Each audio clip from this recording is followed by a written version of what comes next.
Welcome back to Mumford Restoration, and we want to show you today a Thomas Day bed. But before we do that, please go to our site, mumfordrestoration.com, and let us know what we can restore for you, or watch our YouTube channel. So this is a Thomas Day bed that comes from Branch, North Carolina, right up near Milton.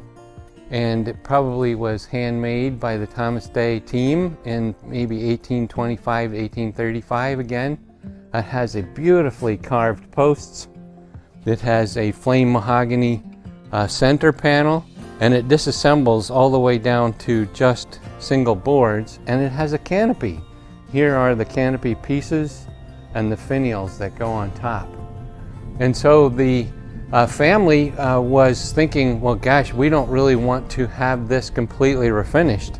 So what we've done is we have done a process of amalgamating and have rejuvenated the finish and tried to spruce up the pores of the finish. But if you look closely in the photos, you can see there's still some checking of the original varnish that was done when it was first built. So we have done a conservation on this bed. It has not been a full restoration. It's been a rejuvenation and a conservation.